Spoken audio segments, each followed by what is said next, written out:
everyone. We're now going to start our fourth and final panel. And to do that, I'm going to introduce our moderator, Adrienne Keene. Adrienne is an assistant professor of American Studies at Brown University. She was previously a presidential diversity postdoctoral fellow there, affiliated with the Department of Anthropology and the Center for the Study of Race and Ethnicity in America. Her work focuses on the experiences of American Indian, Alaska Native, and Native Hawaiian students in the college process. She is also the author and editor of Native Appropriations, a very well-known blog exploring representations of indigenous peoples in popular culture. Adrienne?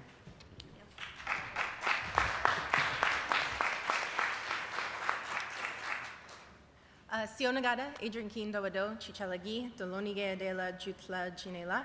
Hi everyone, I'm Adrienne Keene, I'm a citizen of the Cherokee Nation, and I am also an alumna of the Harvard Graduate School of Education. So I can't tell you how happy I am that this event is happening on our campus, and to see all of you here and to have these conversations be a part of this community is amazing. So thank you so much to HUNAP and Radcliffe and all of the organizers who made this possible. It really means a lot to me as an alum. To be here. So in my work, I often start with a basic phrase, which is representations matter. And we've heard and seen today how vitally important it is to have Native peoples and Native voices in realms from law to governance to literature and art and now media. We live in a world where the average person spends 490 minutes a day consuming media. That is over 8 hours, over half of our waking day. And that's set to rise to 506 minutes by next year. And we know the type of images that the public is receiving of Native peoples. I had a whole paragraph going into it, but I think Matika did a wonderful job talking about it. And these stereotypes still dominate. These images also often place Native peoples in the historic past, and we are never pictured as contemporary human beings, but always as something that exists in stark contrast to modernity. The process of placing us in the historic past and therefore extinct, or as fantasy creatures on the same level as mermaids and wizards, obscures our ongoing strengths, triumphs, and advances, but it also obscures the real and pressing challenges in our communities as well. If Native people are only situated in the imaginations of the public, we will never have the support and understanding we need to move our communities forward. The other side of misrepresentation for Native peoples is invisibility. Because representations is not just about stereotypes, it's also about the lack of representations, or the all-encompassing invisibility Native peoples experience in society. As an example, in an analysis of primetime television shows between 1989 and 2009, researchers found that Native characters ranged between 0% and 0.6% of the overall numbers. So in raw numbers, that translates to only 3 Native characters. So 3 Native characters in 20 years of primetime television data.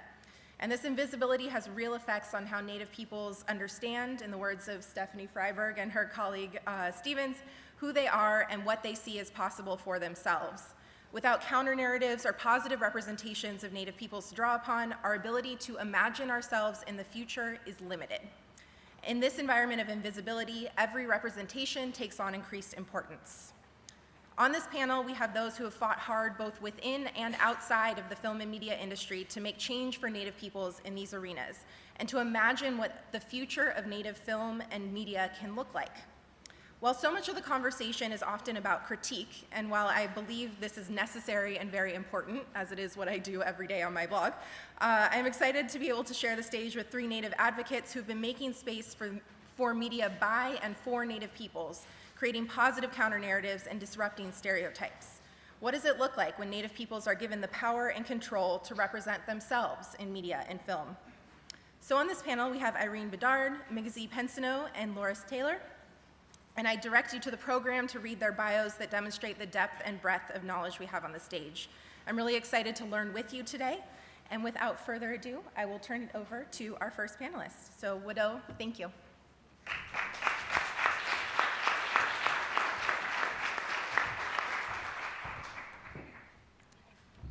Koyana, thank you. Thank you to the people of this land, the Wampanoag. Thank you, honorable colleagues, honorable human beings, distinguished mothers and fathers, daughters and sons, but especially our ancestors and the coming generations. I am humbled and honored to be in your presence at this critical juncture in the arc of human existence. I am an Inupiaq, Yupik, and Métis Cree. My name Irene means peace. My Yupik name Bedard means one who dropped. And my Cree name is Iron Woman, to the core of the earth. I was born and raised in Alaska, and I'm the daughter of Bruce and Carol Bedard and the granddaughter of David and Irene Oten from the village of Koyuk, which thrives from the gifts of the Bering Sea.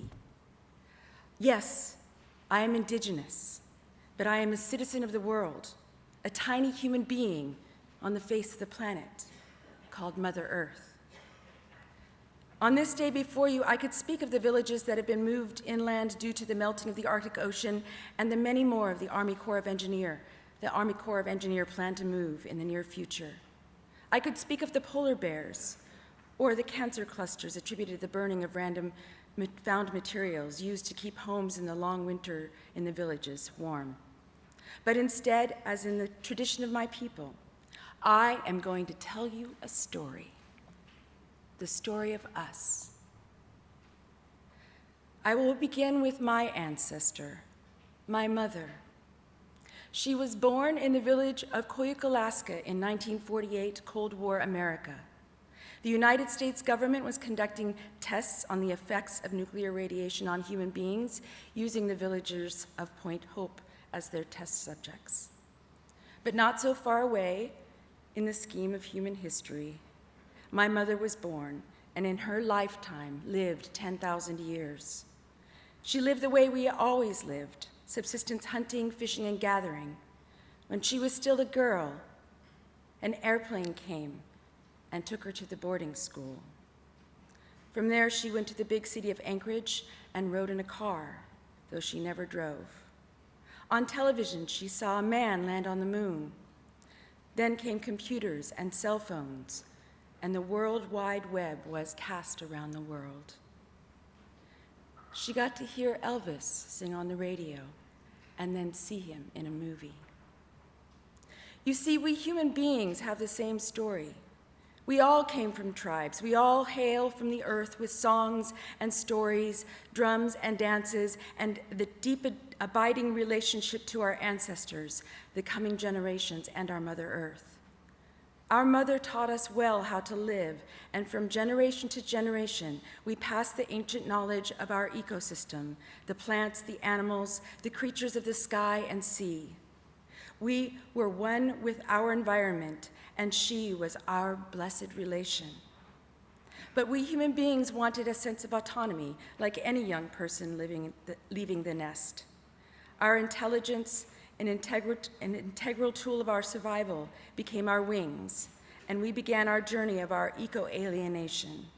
Farming and agriculture made way to the Industrial Revolution, and only within the last century, science became our final answers. We cover our earth with our compounds, paving our way to the future, separated lords over our long history as children of an ecosystem. But now, on this auspicious occasion, by the wisdom of humanity, that science, our intelligence, is finding its way back.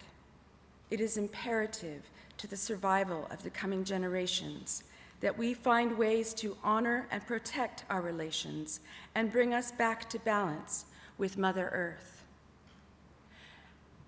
That was my speech that I had prepared for the United Nations.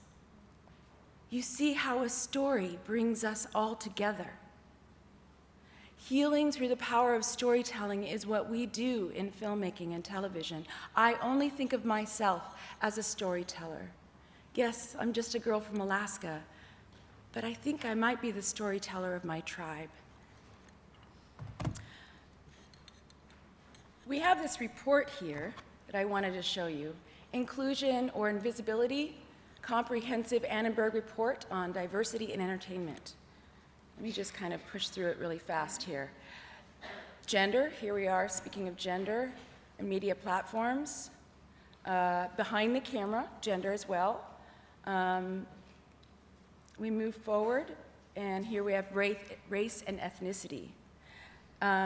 You see the prevalence on screen, and thank you for bringing up those numbers there.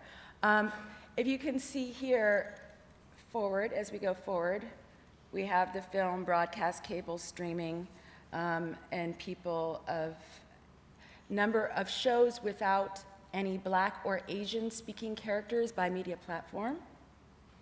Portrayal on screen, white, Latino, Black, Asian, other.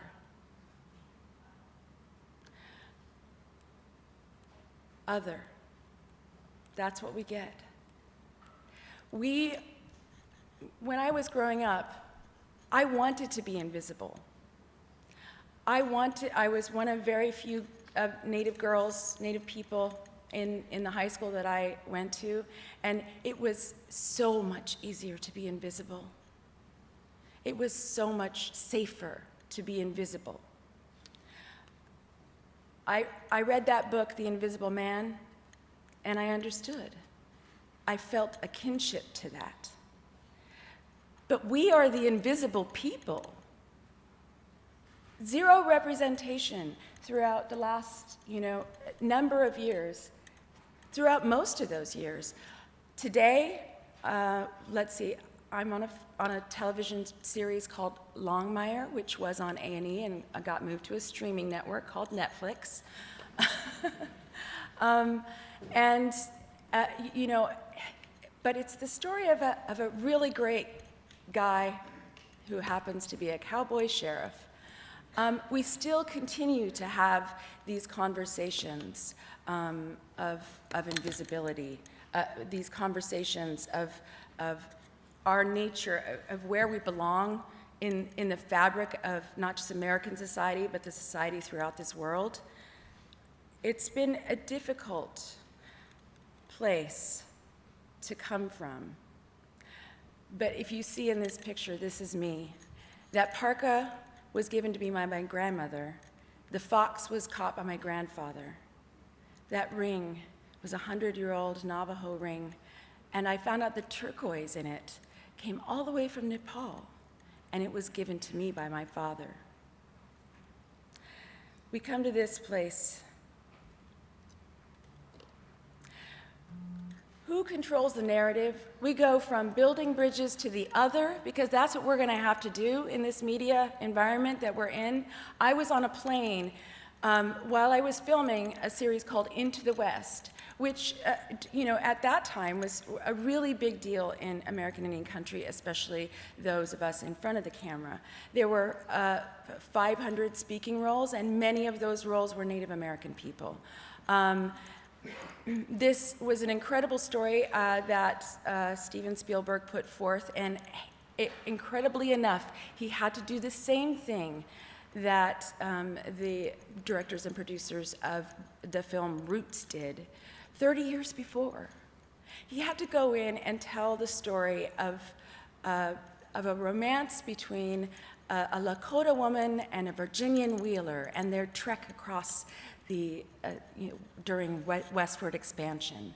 That was how that story needed to be pitched. It couldn't be pitched as a story about the deconstruction of the American Indian people, which is what it was really about. The reason I have this picture up here right now, we all belong to the same bird. It's important for us, all of us in this society, to recognize that we are all here, part of the same bird.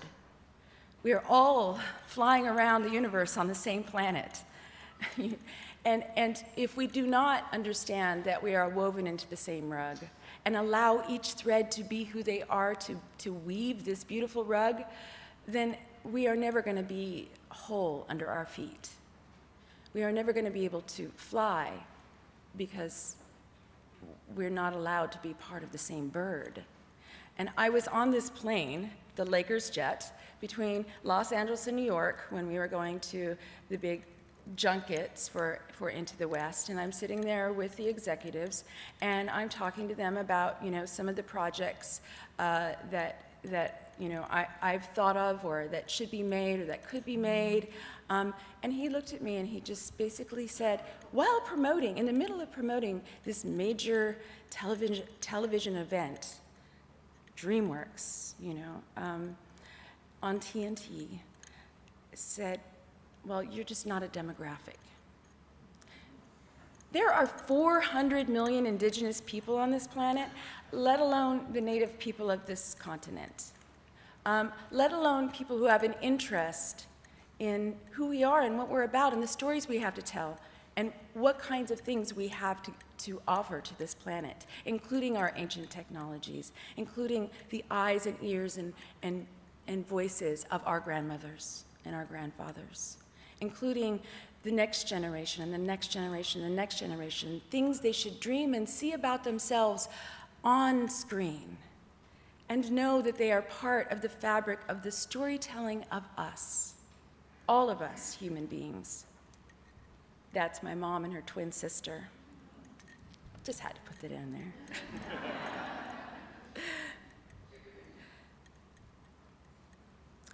My very first film was a film called Squanto, A Warrior's Tale. Squanto, you may remember, was there at the first Thanksgiving. He was actually one of my heroes before that, because he was someone I knew from the history books that represented who I am, or at least something about what I understood in this world, the people I came from. And that I was represented in history, woohoo! That was so cool, right? And that we got this kind of celebration once a year. Well, I call these characters the Manifest Destiny characters. I feel very privileged to have had the chance to do a lot of those characters. Squanto, in my understanding of his story growing up, I was maybe told it a little bit deeper than some. And then to be able to be here on the set and to be able to tell this story about this person who was plucked, kidnapped, sent across, this great big ocean, dropped in the middle of civilization, shown off like an animal, a creature. He escaped and went to a French monastery, was there for decades, hoping to find passage home. Finally found passage home, and when he got there, his entire people were gone from warfare and disease. So he found his way to another village, and he could have very easily, when those pilgrims came, said, "Oh, sorry, you just go ahead and starve." But he didn't. He saw that they were human beings, and he had empathy and compassion. And he did what he did, yes, and that is why he ended out in our history books. But at the same time, would you have done that? Would you have? To me, that is so telling of the love that was spoken of earlier, of the love and the compassion that we have for one another on, as a tribe, as a people. My grandfather said, "Bunning, what does Inupiaq mean?" And I said, "I don't know." He said, "It just means human being. When you go out into the world," when I left to go to college and I was going all the way to the other side of the planet as far as I knew, I dropped in, it was 98 degrees and 98% humidity, and I had no idea what that was, but his words kept me. You just look people in the eyes and you will see that they are human being. It's all about the story. I look you in the eyes and I want to know your story. There is a lot of healing in the power of storytelling. Later on, actually my second film that I did was a film called Lakota Woman, Siege at Wounded Knee. It was about the Siege at Wounded Knee in 1973. We actually filmed in 1993. And I had the chance to portray Mary Crow Dog, Lakota Woman. I had the chance to be there with the people, many of the people who were there in 1973. I had a chance to go to Wounded Knee. I had a chance to see and hear and listen to the voices. I listened to the voice of Mary, and I had read the book before when I was in college. I had sent that book to my mom and my sister and my aunties because I understood, I knew this story. And when I actually met her, I had heard her voice before I had ever even really actually physically heard her. That's the connection that media has. We connect ourselves to each other. In physics, there's entanglement. Well, that's what storytelling is. It's our entanglement. And it shows that we are not so different from each other, but it also shows that another point of view. It gives us a chance to see through the eyes and walk through with the feet of someone else, someone that we maybe never got the chance to meet or understand. It creates a bridge of compassion and empathy. I show this one. This was a film where I got to play a tough tribal cop, right? When I open up my little phone here and I see inbox, oh, I have a meeting or a script has been sent, I know that I'm going to be looking at a handful of characters. Is it going to be the angry, tough, political, hates all Biliganas, woman? Is it going to be the disenfranchised, poverty-stricken mother, victim of something, whether it's rape or I've been killed in so many ways. It's true. I actually spent 1 week in on two different locations on opposite sides of the country, set in 2 different centuries. And in that same week, I spent 2 whole days hanging in 2 different trees. Let's see. The wise sage, medicine person who lacks any sense of humor or humanity, really. The alcoholic, drug-addicted, crazy. That's it. That's what I think of when I'm about ready to open a script. Which one is it?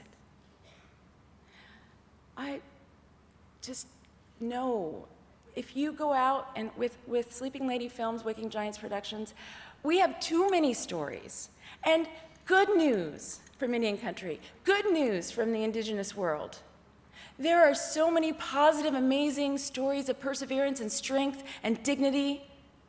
And even the stories that are hard and difficult and should be told, because these are the stories that, so many people just don't even know. We tell them with inspiration. We tell them with a heart of all humankind, of all mothers, of all grandmothers, and their grandmothers before them, and the child, and the daughters down 7 generations from me. That connection that I have with the projects that I do and I've had to be a part of, they're amazing. I'm so blessed and honored.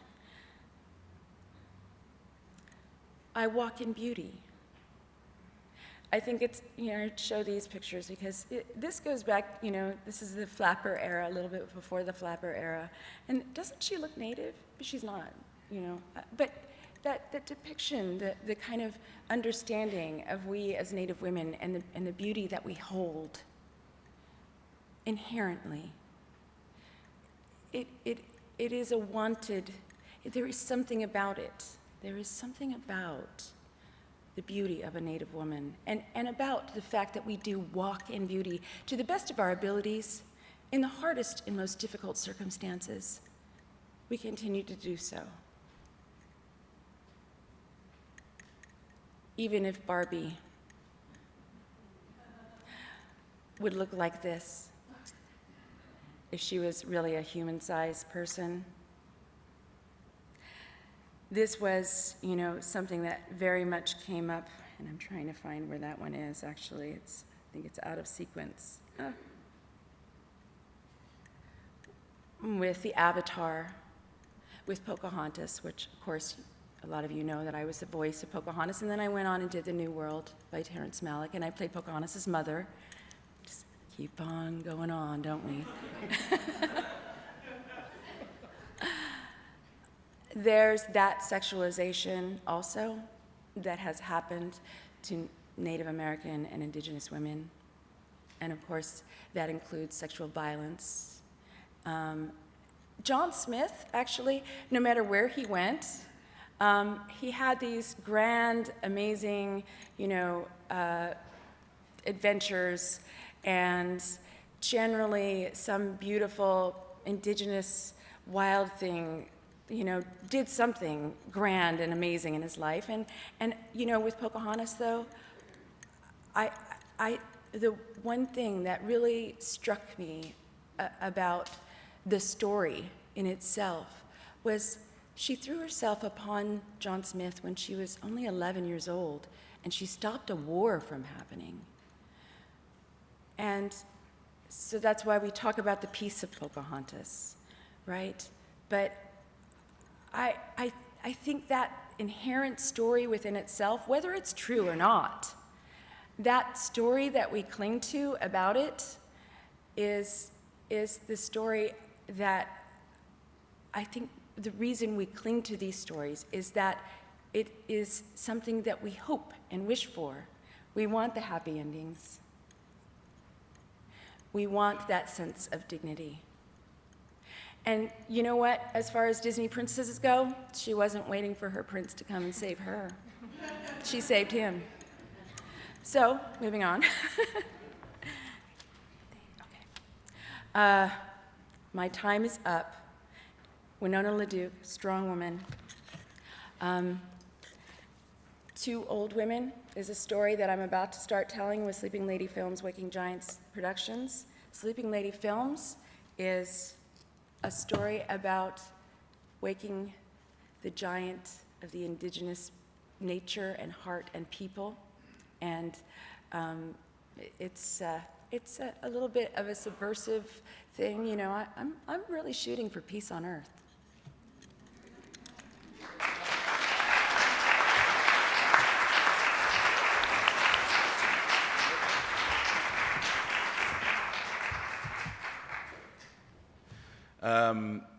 Hello, my name is Migizi Pensoneau.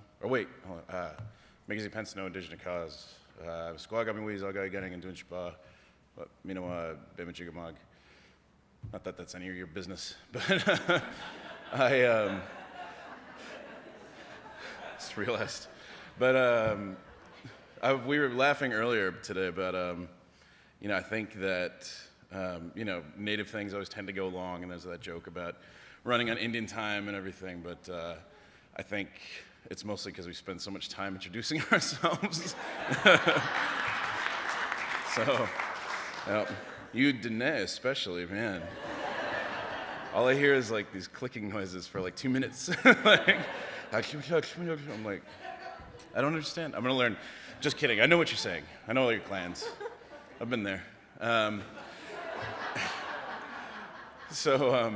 By the way, so I get overwhelmed in like a really big crowd, so if you find me just like staring at you suddenly, and if I'm like in a really impassioned part, I'm not yelling at you, white man. It's just like, just in the middle of it, So I focus to like, so I'm not like, oh my God, there's so many of them. I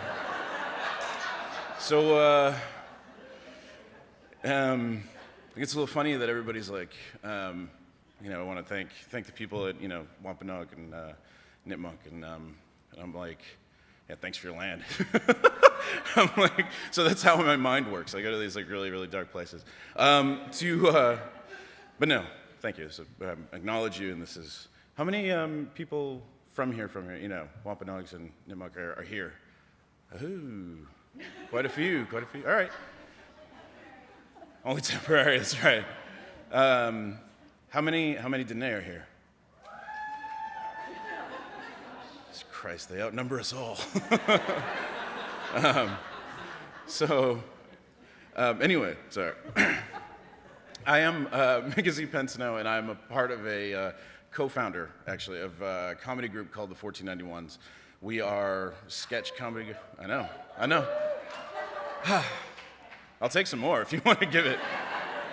No, so we do silly videos and put them online, and that's really seriously pretty much the entire breadth of what I do. I could sit back down now and you'd be like, oh, just go look those up. So again, 1491s, and if one of you people comes up after this and asks me where we got that name, just figure it out. So we started off with, there are 5 of us in the group, myself, Sterling Harjo is a filmmaker, Bobby Wilson, you guys might know him with tattoos on his neck, Dallas Goldtooth, my little brother, and Ryan Redcorn, who we affectionately call the white guy because he's very pale. But we are all artists in different rights. I'm a screenwriter, Sterling Harjo, as I said, is a filmmaker. Bobby Wilson is a fantastic artist. Ryan Redcorn is a graphic designer, and my little brother Dallas is like this powerhouse of activism in Indian country. And so why do we get together and put these videos online, which are really, really self-deprecating? I mean, if you have any desire, and you shouldn't, to see what I look like under this, you could find it online.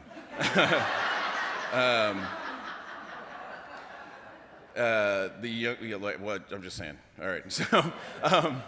So it's but we put up a video, and again, I'm sorry I don't have anything up for you to show. I mean, that would take up all of my time. Our videos are generally they range from 2 to 10 minutes in length, and if I were to show a few, then it would just eat up everything. But you can look us up, 1491s, YouTube, Facebook, all that stuff. But we put a video up, and we didn't think anything of it. We were like, oh yeah, this is just for friends, family, whatever, laugh at ourselves, haha. But the next week, we're at like tens of thousands of views, and this is at the sort of advent of YouTube. It was just sort of starting as a platform. And we're like, oh, there's something here. And like, good Indian men, we didn't do anything for a couple of years. We sat on it. But we just let you down. So we ended up, finally, after a year or two, we finally got back together and we're like, man, let's do this again. And we made a bunch more videos, and they became just as popular. And we're like, oh, this isn't just a fluke one-time thing. People like seeing us sort of joke about ourselves. And let's continue. And as we continued, we noticed the more places that we got to go and get brought, and the more places we performed, we noticed that outside of us, there was this sort of dearth, this void of Native humor, which is funny because you always hear, Native people talking about, our humor is our medicine, our humor is like what keeps us strong. And I'm like, show it to me in a movie. Outside of Smoke Signals or something like that, but even that humor is sort of a let me explain this to the general audience kind of humor as well. There are humorous bits in it that are, for Native people and stuff, but, a lot of it is like that scene where they're going backwards in the car, the two women are going backwards in the car. That is a scene that I really liked, and then I really hated right afterwards, because it was like, oh, that's great, just a quirky little thing. It's funny, they're driving this car backwards. It's awesome. But then it got into this conversation about you're going to need your passports, and you're like, oh, okay, so let's explain that natives are an other. We really seriously don't need to explain that. Natives have been portrayed as an other for, generations and generations since the founding, and so. When I saw that, as a young guy, when Smoke Signals came out, I was like, holy shit, this is an entirely Native-produced thing. It's huge. It's amazing. I'm like, what's the next thing going to be? And then there were a lot of things sort of under the radar. Smoke Signals was so big.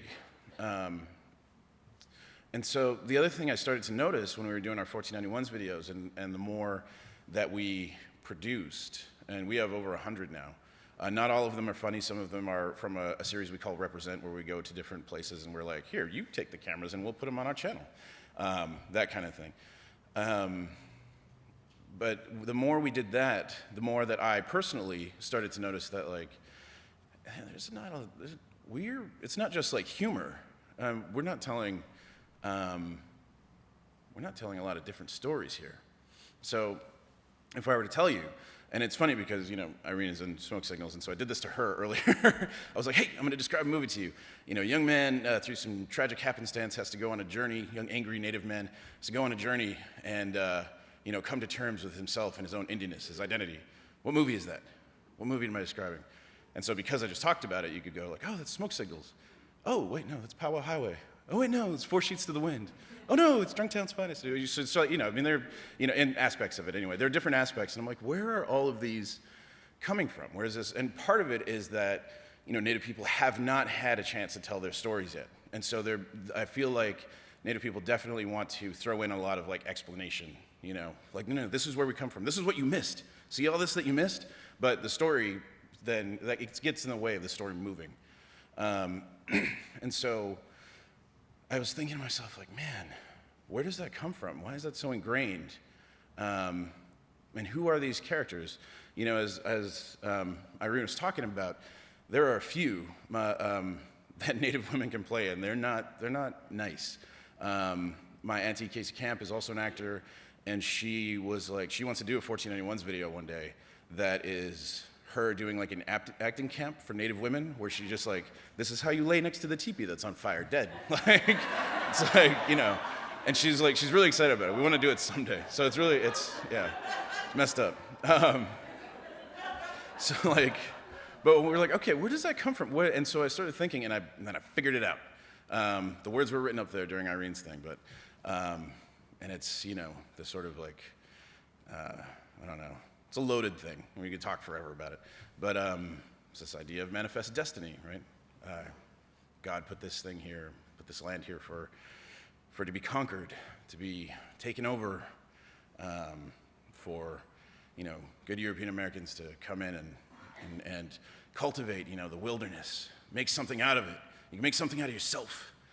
And that ideal is one of the more detrimental things that happen to Native people, particularly in terms of imagery.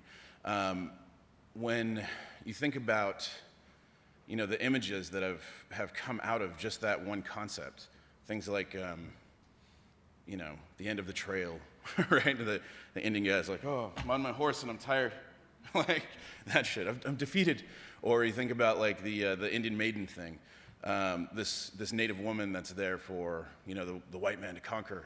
And, you think about that.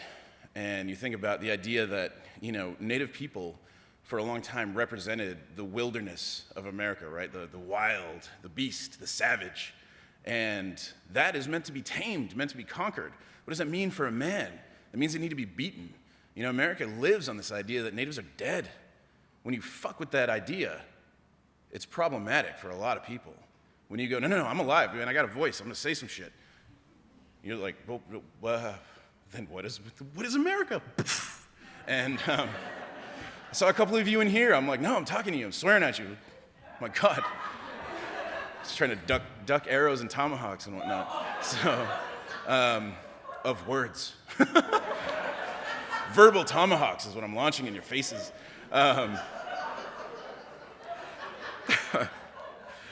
I just said that. All right. But no, man, like when you mess with that idea, and America, when you think about it, is founded on a lot of those ideas. Asian people are other. Black people are subservient. When you mess with those ideas, man, people do not like hearing it. And when you see like how that goes, man, I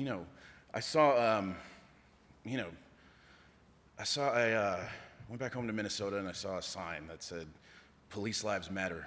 I'm like, you know what? There aren't a lot of black people around here. Who are you yelling back at? Like, we're in like northern Minnesota. I'm like, what are you afraid of? And then I realized, though, it's the idea that they're yelling back at. The idea that somewhere Black lives might matter is like, what? No, they don't. Not as much as mine.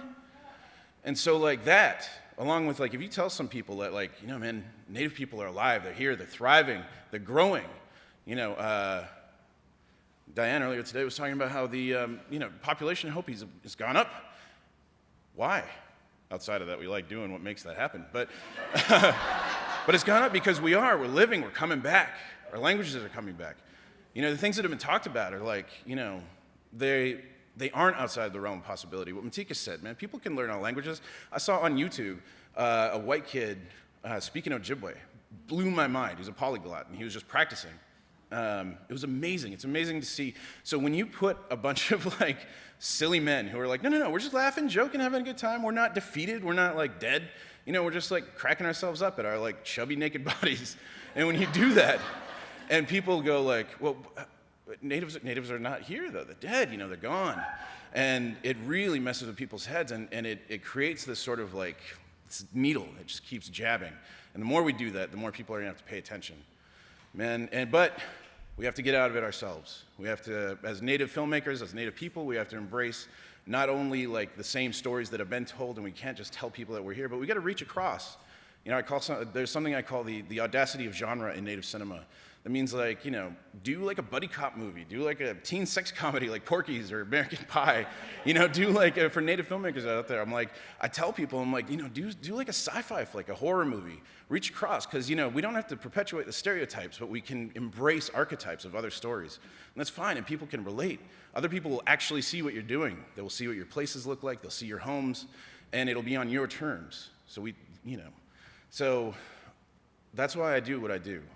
I found out recently that the documentarian, Billy Luther, who I have a lot of respect for, did Miss Navajo, I think, the documentary Miss Navajo, and I found out he did a movie called Red Lake, which, you know, one of the things that I said when I was gibbering at you in Ojibwe, it was Ojibberish, as we say. One of the things that I was saying is that I'm from Red Lake. That means I'm from Red Lake. And so, like, when I saw that he was doing documentary, I was like, hell yeah, man, a Native dude's doing documentary about where I'm from. That's awesome. Because, you know, Red Lake has this complex issue of sovereignty. There are certain treaties that we didn't sign, and it gives us a lot of autonomy. And I was like, oh, that's great. What's it going to be about? And I look it up, and Red Lake is about a school shooting and about how our people are sad but still proud. And I was like, well, fuck. So that is the kind of thing that's the reason that we do what we do, to change that narrative completely. Because if, you know, I ain't trying to burn down America, but, I mean, I might be trying to make it great again. Thanks.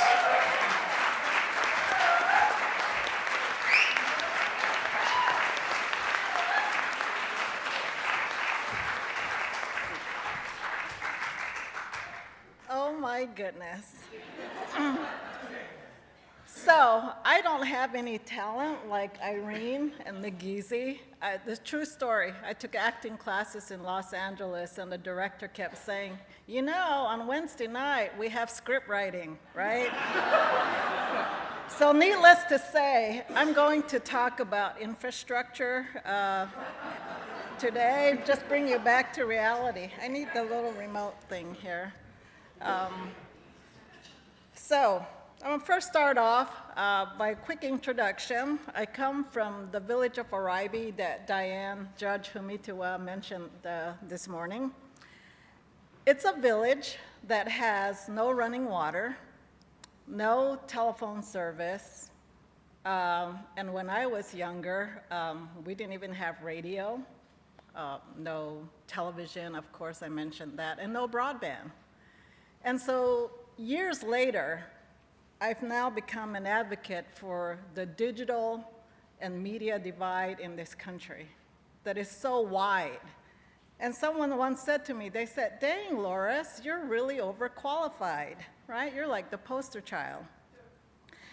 So I want to take you on this journey and just remind you why media matters in this country.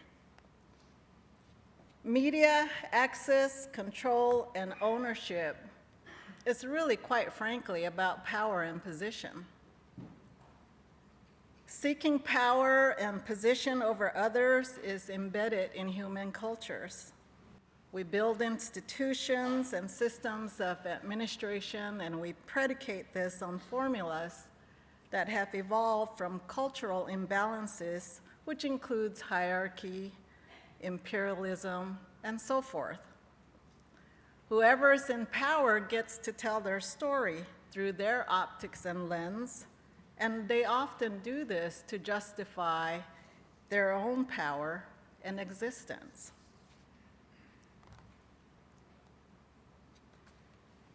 So I love this map. Media access, control, and ownership is also about ownership capital. There's a perpetual pursuit of capital or the ownership and competitive acquisition of resources. We do this through titles, how we acquire spaces and places, and this includes our airwaves, spectrum, including radio and television frequencies are no exception. It pretty much is like land and water, except that we got into the fight much later.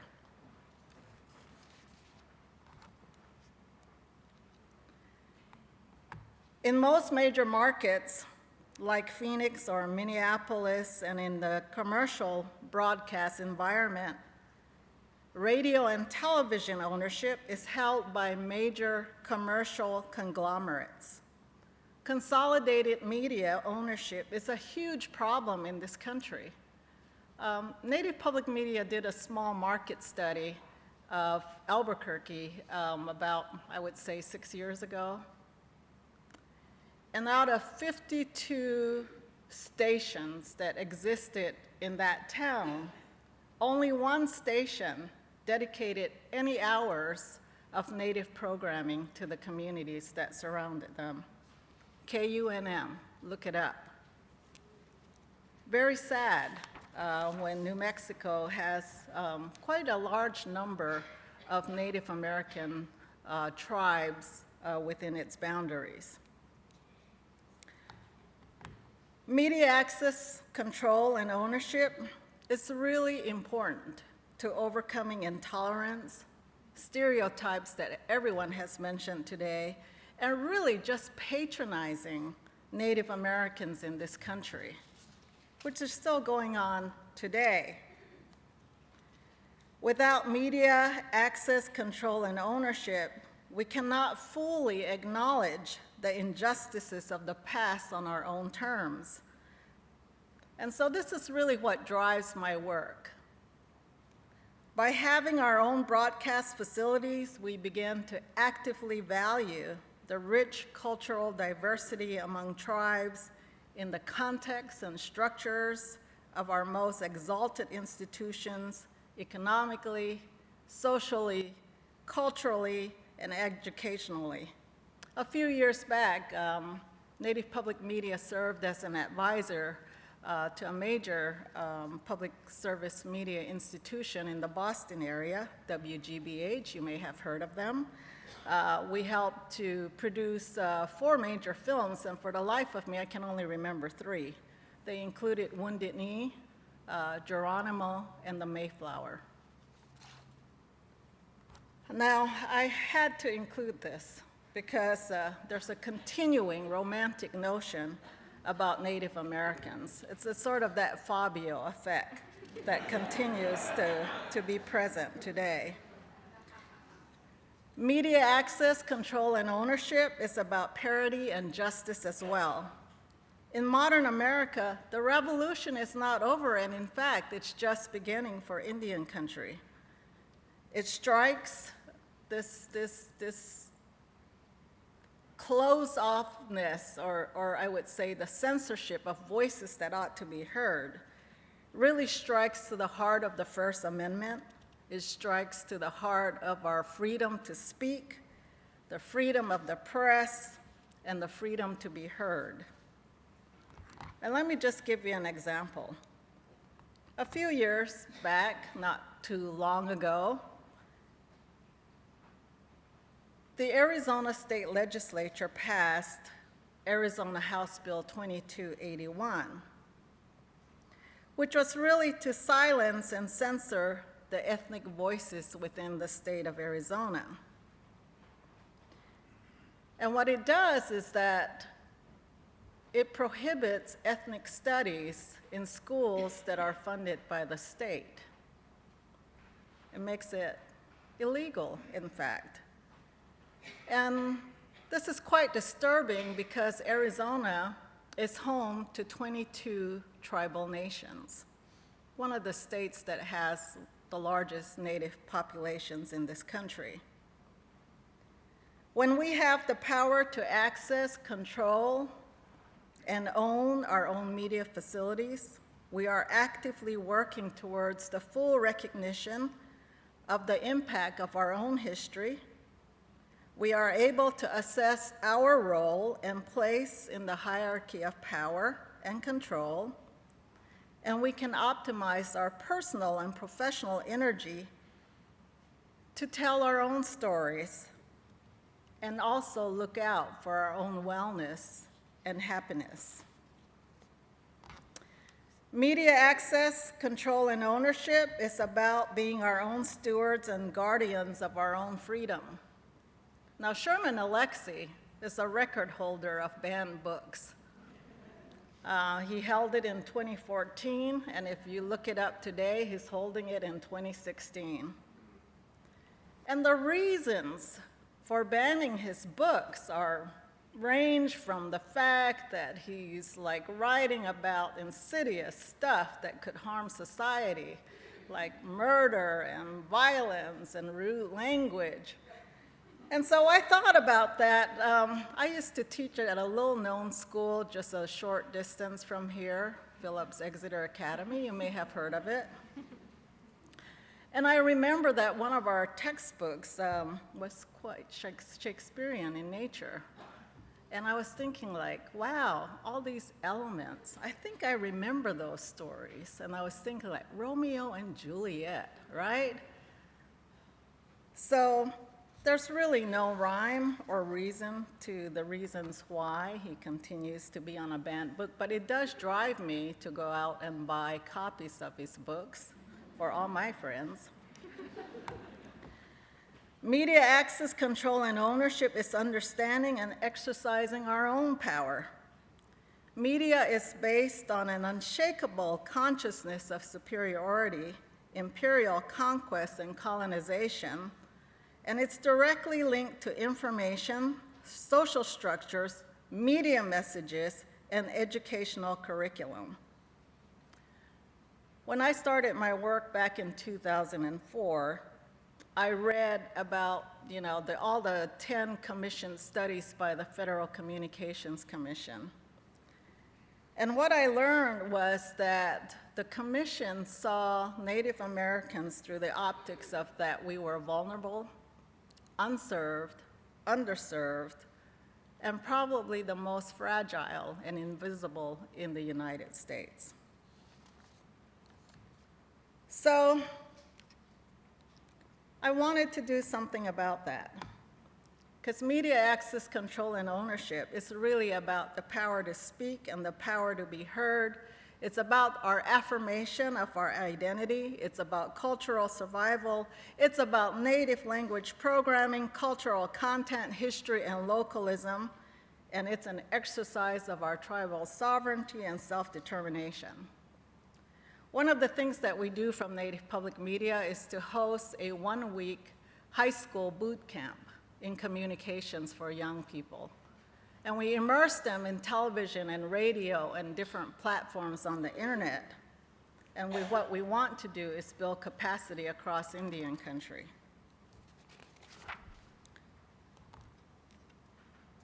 Native Public Media, since 2004, has helped tribes to bring broadcast facilities to Indian country.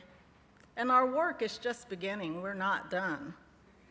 In our network, we have 58 radio stations, 3 terrestrial television stations. We do everything from high power to low power broadcast facilities, AM, FM, public service media, commercial, and now digital. Because if we want to stand on our own 2 feet. We need to work against being silenced by rules and regulations and laws. We need to make sure that there is engagement, consultation, and that we overcome invisibility and the other box. Freedom is part of the process in terms of media access and ownership. It's a validation of who you are. We can write our own history, and the modern pen are the channels that we exercise control over, which includes broadcast facilities. And one of the fundamental questions we have to ask ourselves is, whose democracy is it? To overcome and to in part answer this question, in 2010, we worked for a tribal priority for broadcasting, not because we were minorities in this country, but because we come from sovereign governments, and that flows into our individualism as tribal members. We also established in 2010 the FCC Office of Native Affairs and Policy. And when we first floated the idea, we talked about a Native desk at the FCC. And after it was vetted by tribal leaders, they basically said, we don't want a desk. We want an office staffed with economists and analysts and lawyers and engineers to do this work. We also submitted recommendations that were included in the National Broadband Plan. But having to work with 567 Native nations in this country, it's going to take a lot more work. We've just barely taken the first steps. Last year, we included in the Stafford Act of FEMA the inclusion of broadcast facilities for emergency recognition. And technology has changed the landscape, broadband in particular. But across Indian country, back in 2004, broadband penetration was at 10%, which meant that 90% of Indian country was dark. Now, we've worked really hard to close that gap, and I think we've inched up, but we don't really have any hard data to prove that. The FCC said perhaps we're around 25% penetration at this point. And so it's a reminder of the long road ahead of us. But we have a lot to celebrate as well. On April 20th, we celebrated the Gila River Broadcast Corporation, the first commercial, low-power digital television station serving a tribal community. And that was in Arizona. On April 21st and 22nd, we celebrated the National Broadcast Summit, bringing together about 70 broadcasters from Indian country to share our stories around emergency preparedness communications, which followed on the heels of a one-week training on the FEMA grounds in Anniston, Alabama. And what I basically learned is that communications is a fundamental human right, and that we have to work to make sure that we continue to have media access, control, and ownership. We may be the fastest growing network in the country, but we still have a long ways to go. And I'm so happy to be here. I want to thank Dean Elizabeth Cohen, Daniel Carpenter, and Shelley Lowe, and the organizers of this fantastic conference. I've learned a lot.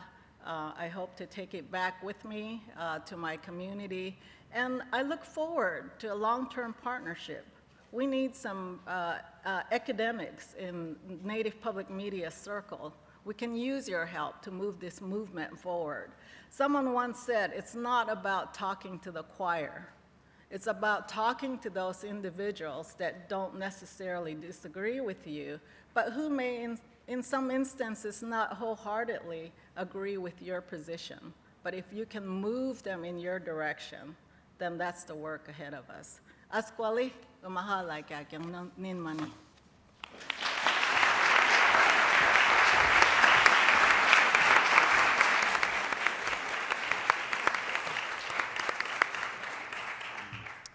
Thank you so much to our amazing panel. And we have brought the microphone to the center of the room. If anyone has questions for the panel. If you don't, I have a whole list as well. Awesome. Hi, thank you so much for your presentations. It's very inspiring to be here today. I have a quick question about the exoticism that people of color or marginalized people still experience.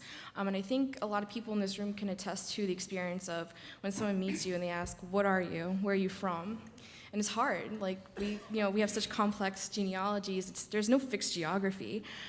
We can trace our roots all over. So I just want to know, professionally, artistically, personally, how do you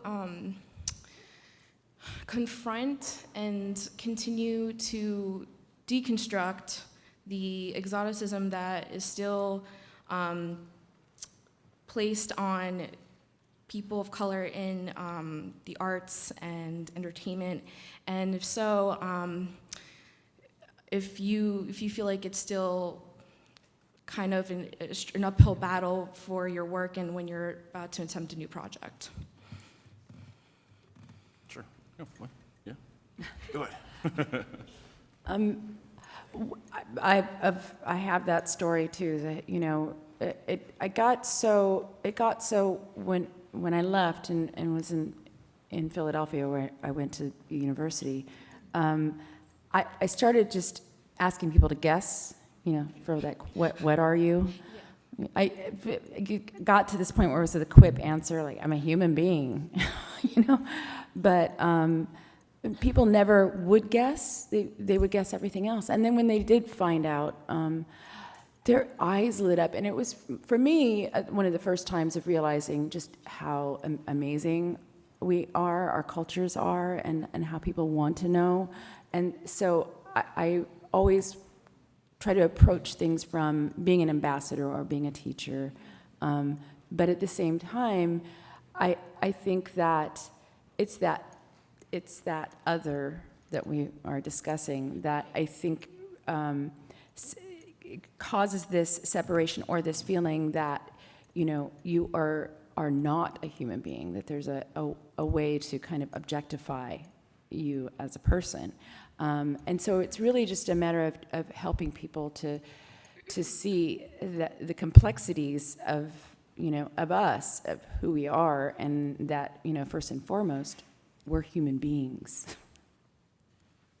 Yeah, so I've gotten the same question, and I now get to, especially because I'm short-haired and whatever, so it's not like I'm not obviously native to a lot of folks, and so, but I got to a point, and the same thing, I think where I went totally the opposite direction though. She's talking about, I'm a human being. I think I've used up my swears too, so I'm gonna say, but I said, I usually say like, I'm effing awesome. What are you? Or whatever. I'm just too damn good looking.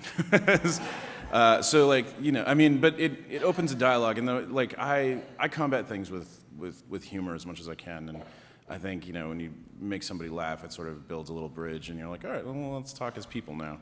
I can't. None of us can speak for all of PSC. I'm talking about like how much of a battle is left. I mean, it's forever, man, and we're always going to be struggling to understand each other. But the best thing is, I think, just to be secure in yourself and hope that the other person is too, and you guys can have a dialogue. So, yeah. Thank you very much. Hello, I'm Kelly Dennis. I'm an attorney. I'm a tribal member of the Shinnecock Nation, also Hassanamisko Nipmuc from here. I was sent to Catholic school for most of up until 8th grade, and every year they'd have like these crazy plays, and we always play something, and it'd be something the nuns would put together. And there would be this one time where my mother, she would always love to, she's an artist, so she would love to do the backgrounds. And she got so excited this one year when, we were going to have a portion of it would be to, have like the Native Americans. I don't even know. I was so young. I must have been like 7 or 8 years old. Anyway, I remember having like these like glow in the dark like sprinkle things that you like twirl around, and there'd be like teepees and like things like that, and I look back on it and I'm like, what in the world do we do? But then again, it was like, in a way, it was conflicting because I still kind of felt a weird pride in it, because at least they were acknowledging that, there were natives in this Catholic school, even though they were portraying us so wrongly with the teepees and these weird glow-in-the-dark things. And then I remember she a few years down the line, I think she wised up, and they tried to put on a play of Peter Pan. And then she was like, wait a minute. Now they're just going to be equating the kids from the reservation as basically the mermaids in Peter Pan, and they're so fantastical.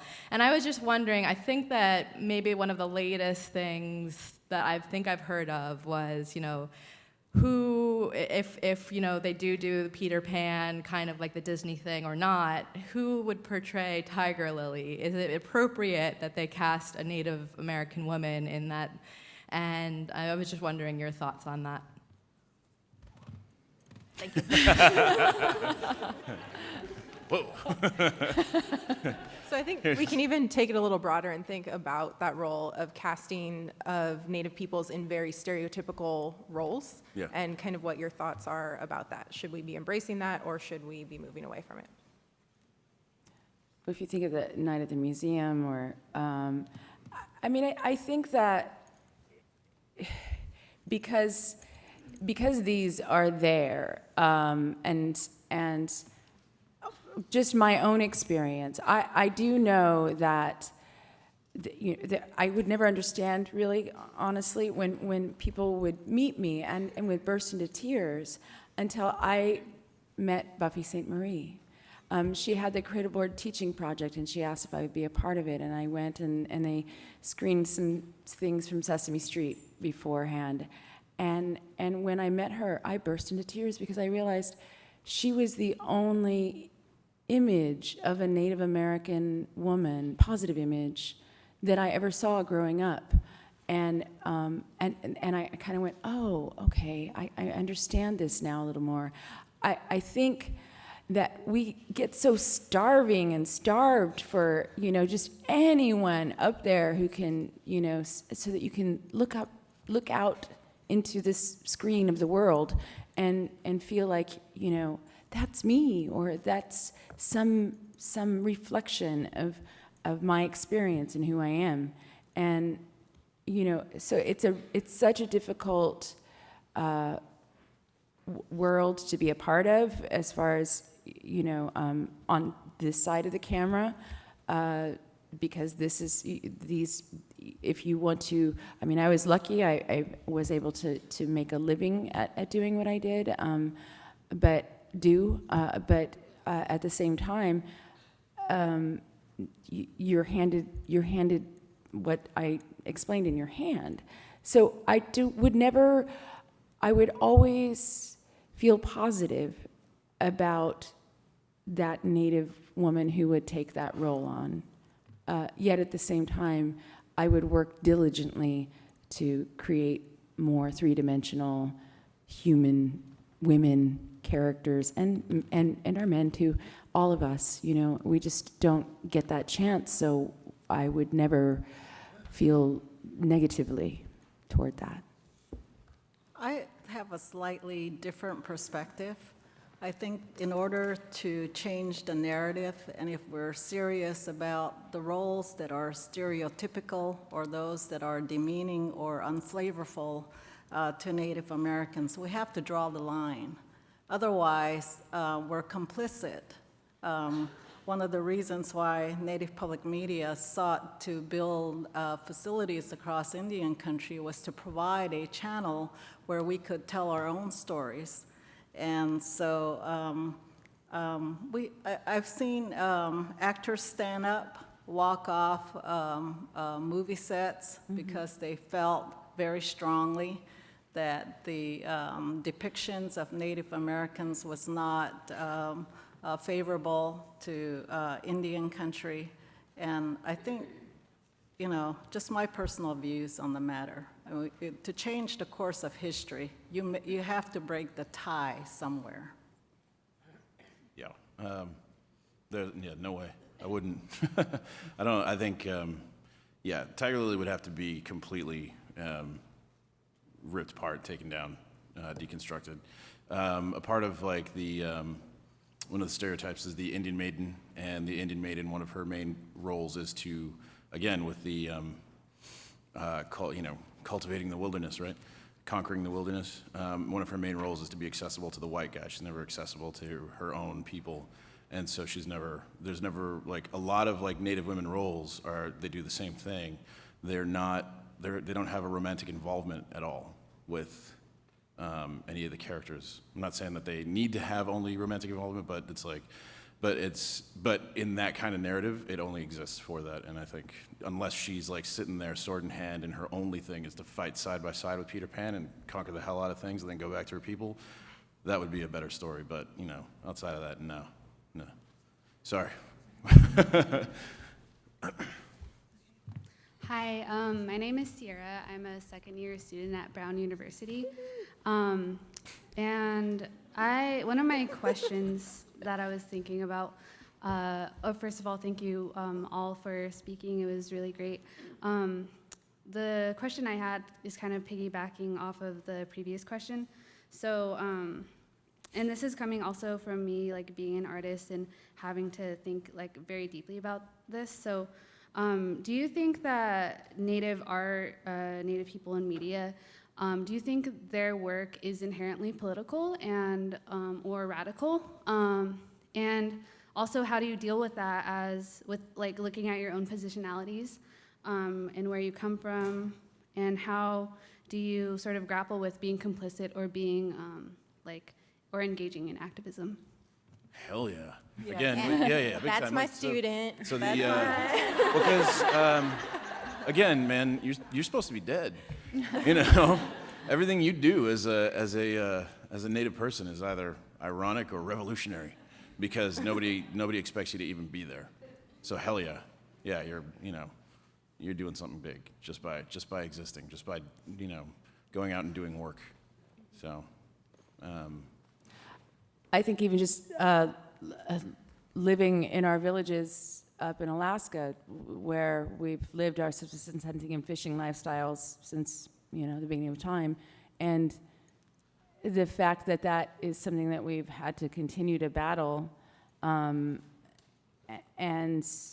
continue to work against pipelines and do what we can for environmental justice or social justice, economic justice. All these aspects are just us being us. And it's a strange thing to think that, you don't understand. If you take away our subsistence hunting and fishing, and it's $12 a gallon for milk, that village is going to have to dismantle. They're going to have to leave their lands and not live that way. And out of that dismantling, you have a genocide has occurred. So just the fact of wanting to maintain the traditions in life that we live in and exist in is in itself its own, as you said, its own protest, or it's irony or politicism just by being who you are. Hello, welcome. My name is Leah. I'm from the Narragansett Nation of Rhode Island, just further south of here. Welcome to the East Coast. And being an East Coast person, the question I have for you as media professionals is, every year, Thanksgiving time, we deal with the Thanksgiving story. My partner being Wampanoag, me being an East Coast person, that is our time where productions come out, such as Saints and Strangers. And quite a few people in the room are familiar with the disaster of which that film was, in which Native people, unfortunately, I believe they were misled into this film and portraying Wampanoag people and people of the East Coast in this light that was not accurate whatsoever. And I was wondering how you feel about the ethics of Native people, or what the ethics are of Native people portraying other Native people from which they are not familiar with. And I know Irene has done some great work in portraying many different people.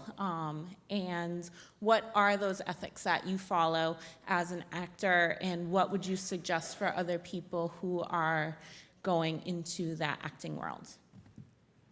I've been on many projects where literally, it was just assumed that I speak that particular language or subset of songs, or, know how to wear a certain piece of regalia, clothing. And it's been a long while, as from the very first film that I worked on, when realizing, like, okay, I am not just an actor. I am an ambassador and a teacher, and I have a whole lot of other things on my shoulders than just, going out and portraying this woman that I did all my history research on, and did all the things that I would do from a point of view approaching any character. But it's gotten better in the realms of where there have been more extensive casting directors who do more extensive work in finding people from those traditions, those tribes. But the thing that I had to hold on to is that I come from a cultural perspective of belonging to a tribe. Strangely enough, I've never spoken my own language yet, but so I have those abilities to know what to ask for and what to push for, and who to ask, and who should be presented. And literally on one film, out of speaking with the producers and the directors, they went and hired someone to represent the tribe that we were representing, to be there as a cultural advisor. And so that happens more and more often, but still not enough. And to find that kind of realm between someone who has the financial power to make this $1 million film be sold in some form of distribution, yet at the same time, represents Native people, yet you hear people say, oh, well, we looked for people, but we couldn't find them because there's nobody out there, and you go, what? Yeah, so it's been a long struggle. It is a long struggle. It will continue to be that way. We just have to create more of a group of people from every community, if that's the case, who are both behind the camera and in front of the camera. It's something that our production company is working to do, and others are working toward doing, is to create, a workforce of us in our communities that understand and know this business. Top touch. So would you all please join me in thanking our esteemed panelists?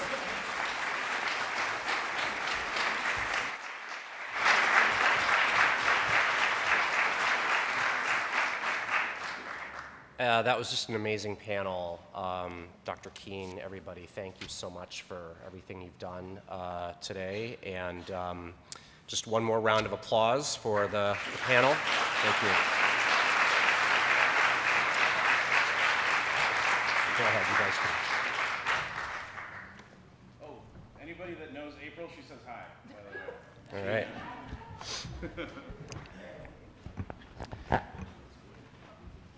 So we're going to, I'm going to say a few concluding remarks here, but I don't want to get in the way of the picture, so make sure that's kosher.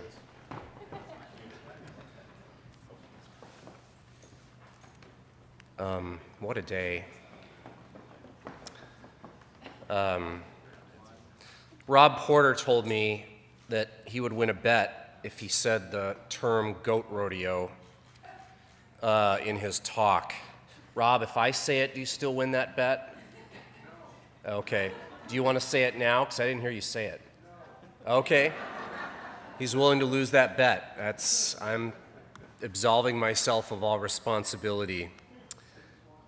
Oh, okay, you won. All right, so great. This is, in my 15 years at Harvard, perhaps the most meaningful single day that I've seen on this campus. It was just wonderful.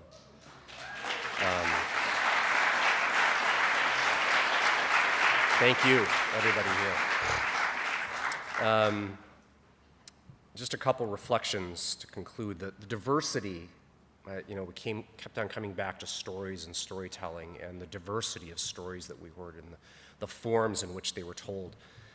Just this last panel, stories being told through data, Adrienne's data, Irene Bedard's data, quantitative, visual data, Richard Guest's data on how often people won or lost in front of the Supreme Court. Stories told with statistics, a tool of Native politics. Stories through visual representation, Matika Wilbur, obviously, but also Christiana Kahakuila's inversion or resplicing, if you will, of the map of the Pacific, of Oceania, stories told through political battle tales won and lost, sometimes funny, sometimes not funny. Stories through violence retold, whether domestic violence, sexual violence, symbolic violence, military violence. Stories through song, not just Frank Wallen's beautiful hip-hop, but also Jonathan Perry this morning. Thank you again. Story through comedy, story through tragedy. As I listened to the third panel with Christiana Kahakuila repiece together the Pacific, making whole again Oceania, and as I wiped away 2 tears, I think there were 2, listening to Frank Wallen and his song, and as I listened to Irene Bedard talk about being whole on our feet, where the left wing and the right wing are part of the same animal. And as I listened to these storytellers, I realized that together, everybody here today, we had, even if partially, been made whole today ourselves. Maybe some of us had even been healed. And for that, I want to thank the person who really is most responsible for putting this all together, because she signed on to the idea about a year and a half ago now. A lot of planning goes into this conference, and that's Dean Liz Cohen, our fearless leader. And as of last night, with the gift from Matika Wilbur, Chief Cohen. And I say that because that was Matika's thing. Becky Wasserman, Director of Academic Ventures at Radcliffe. Paul Baran, this amazing Radcliffe staff that runs these conferences like a machine that you can set your watch to, right? HUNAP and the amazing work that you do, unbelievable work. Not to be forgotten, Maggie McKinley, who has just done such amazing planning work, and again, my colleague. Awesome. So today I hope we heard Native voices, Native politics, Native peoples amplified at Harvard. And that by amplifying Native voices, Harvard and Radcliffe, again, to use the metaphor, have been made more whole, if just for a day. And as we move forward, I'm reminded of the daily work that HUNAP Shelley and Dennis and Jason and Sam and others and their students, the daily work that they do in institutionalizing that Native voice at Harvard.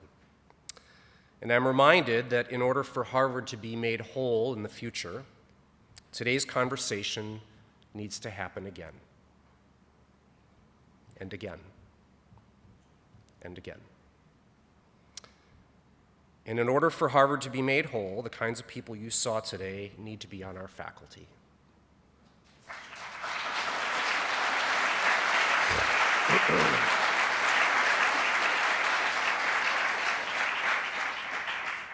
And in order for Harvard to be made whole again, maybe some of the same people you saw here today need to be on our faculty.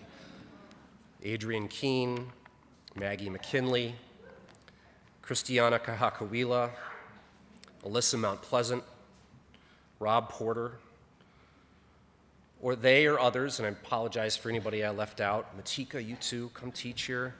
They need to be on our faculty. And that's not all. Harvard needs to recognize the living reality of Native American lives, Native American languages, Native American peoples. So today, Native peoples did Native politics at Harvard. Native peoples performed Native politics. And thank you to my Native sisters and brothers for having done it. It was beautiful. Thank you.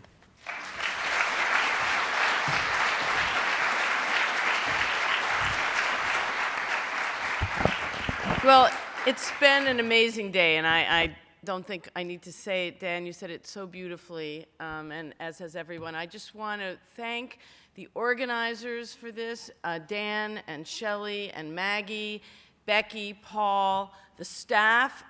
This was a day when everybody helped at the Radcliffe Institute, as they do when we have events like this, and I want to thank everybody for doing that. Our panelists were just one better than the other, more moving than the other.